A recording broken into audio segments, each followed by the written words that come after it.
Wala talaga siyang experience. Puro kapalpakan ang pinaggagagawa eh. Hayaan mo na, Tessie. Kaso nga, bumabagal naman ang production level natin dahil sa kanya. Kaya ako sila pinasok dito bilang pasasalamat sa tulong nila sa akin. Pero sir... Ganon din ako dati. Kaya alam kong pinagdadaanan ni Grazilda. Naalala mo? Palpak din ako bilang supervisor kasi hindi ko tuloy niya. News journalist ako. Wala akong alam sa show business. Kaso nga, naipwesto na kayo ni Ma'am Veron. Kasi nagtiyaga sa akin ang father-in-law ko. Tinulungan niya ko hanggat sa matuto ako.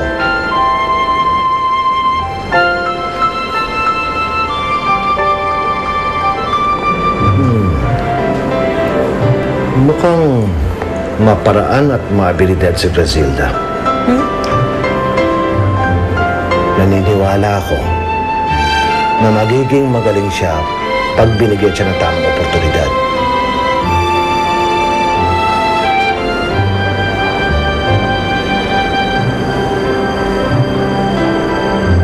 Magaan ang loob ko sa kanya. May tiwala ako na hindi niya ako bibiguin.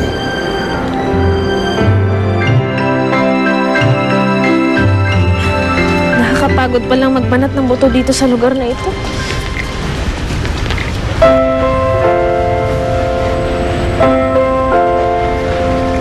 Ang ganda.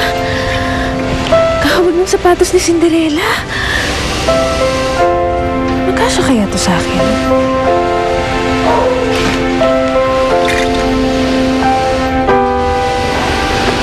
Nagkasya! Uy, ubarin mo yan. Paumanhin, nagandahan lang kasi ako sa sapatos. Pinagawa ni Sir Andy yan eh. Pinagawa? Para kanino?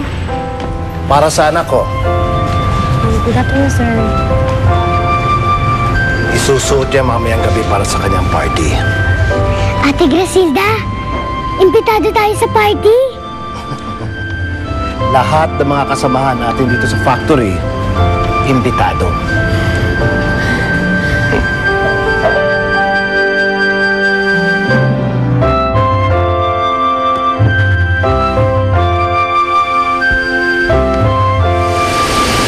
Chichi? Ano yung party? Ano ka ba? Kainan yun. Pwedeng may sayawan. Basta masaya dun. Birthday ata nung anak ni Sir? Isang piking? Oo.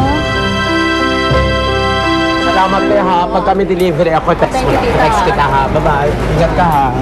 Uy, Venus. O bakit? Dalawang damit lang. Sige na.